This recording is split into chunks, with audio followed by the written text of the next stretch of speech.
আজ বানাচ্ছি কাঁঠালের দানা বাটা। কাঁঠালের দানা বাটার জন্য নিয়ে নিলাম কাঁঠালের দানা, কাঁচা লঙ্কা, রসুন আর হচ্ছে কুচানো পেঁয়াজ।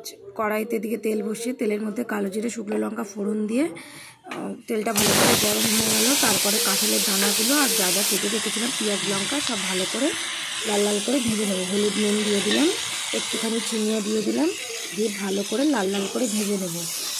কাঁঠাল আমাদের খেতে ভালো লাগে না, ঠিকই গন্ধ লাগে, কিন্তু কাঁঠালের দানা খেতে দারুণ লাগে। চচ্চড়িতে, ডালে, সেদ্ধ, বাটা, যেভাবেই বানাও। যাই হোক, কড়কড়ে করে ভাজা হয়ে গেল। এবার আমি শিলপাটায় নিয়ে নেবো। তোমরা চাইলে এটা মিক্সিতেও বাটতে পারো।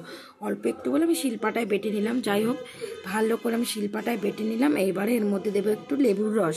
লেবুর রসটাকে দিয়ে একটুখানি কাঁচা সর্ষের তেল দেবো, দিয়ে ভালো করে ওটাকে চটকিয়ে মেখে নেব।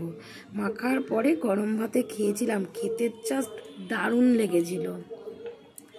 কাঁঠাল খেতে তো আমাদের ভালো লাগে না, কিন্তু কাঁঠালের দানা খেতে কিন্তু প্রচণ্ড ভালো লাগে। যাই হোক, ভিডিওটা যদি ভালো লাগে একটা লাইক, কমেন্ট, শেয়ার, সাবস্ক্রাইব করে দেবে। তোমাদের একটা লাইক, একটা কমেন্ট, একটা সাবস্ক্রাইব আমাকে এগিয়ে নিয়ে যেতে সাহায্য করবে।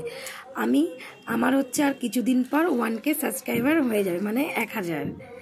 খুব খুশি, এরকম একটু একটু করে তোমরা আমার পাশে আছো, খুব ভালো লাগছে। আমার ক্যামেরা ধরার কেউ নেই, আমি একা একাই ভিডিও করি, খুব একটা ভালো পারি না, তবুও তোমরা দেখো। ভিডিওটা দেখার জন্য অসংখ্য ধন্যবাদ। চলো, আমার কাঁঠালের দানা বাটা রেডি। ধন্যবাদ সবাইকে।